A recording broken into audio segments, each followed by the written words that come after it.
Von der lesen wir die Geschichte, ein sehr wichtiger Brief, genommen mit Philippa 1, Versen 3-7. Jamie kijkt op de bliestaf als zij door zout en proeft uit te grabbelen wat ze schrijven zal.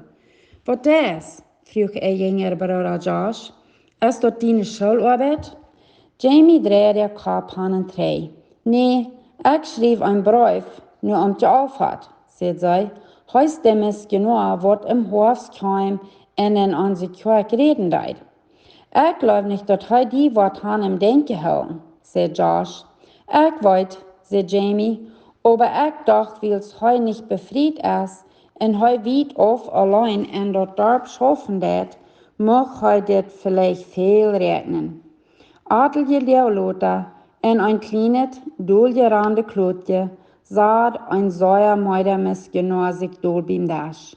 En was zich dat schweigt van gezicht. Hij wie moedloos van zo lang en zo alleen schaffen en zo'n hart. De arbeid kwam zo zeer zacht wieder. En einmal dacht hij dat hij zal bloß abgeben en trainerhuis fahren. Vielleicht soll hij bloß abgeben mit dieser Missionararbeit.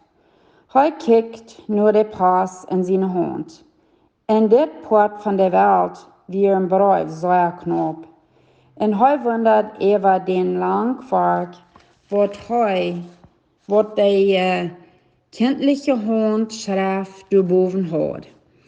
Hij strekt den Brief een beetje terug en fängt an te lezen. Gendag, je aufhat, zei dat.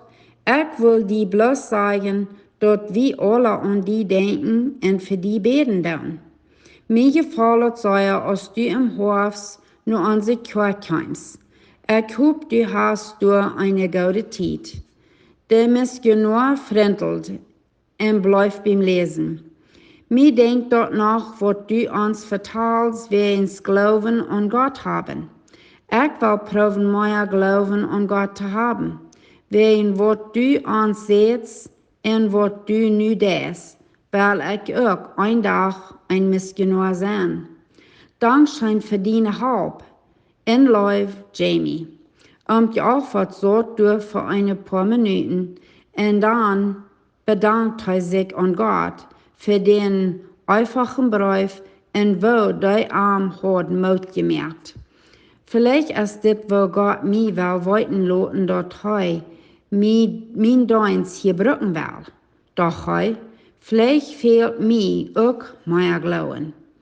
Hij frentelt als hij durch dat Fenster uitkijkt en zag, wo die Kinder door im Zon spielten. Dann nahm hij sich ein Blatt Papier.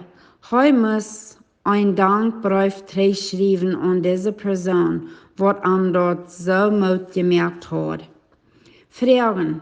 Denkst du noch mal an Missionaren en wo schwor sie schaffen, die gute Nachricht wieder vertellen? Wolltest du dat Missionaren einmal sehr einsam en müde en mutlos sind? Kannst du irgend Missionaren? Hast du mal gedacht an wo du die wirst kennen, Mut zu sprechen? Sogar ein Kind kann ein einfacher Brief schreiben, nur ein Missionar. Du wirst vielleicht niemals wissen, wie viel wert dort ist zu so einem Mensch, wat du weit auf ist. Vielleicht wird ein Brief von dir irgendein Missionar viel Mut geben. Warum schreibst du diese Werk nicht mal ein Brief? Zum Auswendig lernen. Spreche 25. So als kaltet Worte für einen darschen Mensch, so ist ein guter Nachricht, die von weit aufkommt. Schrieb, nur Missionar. Sehr Dankeschön.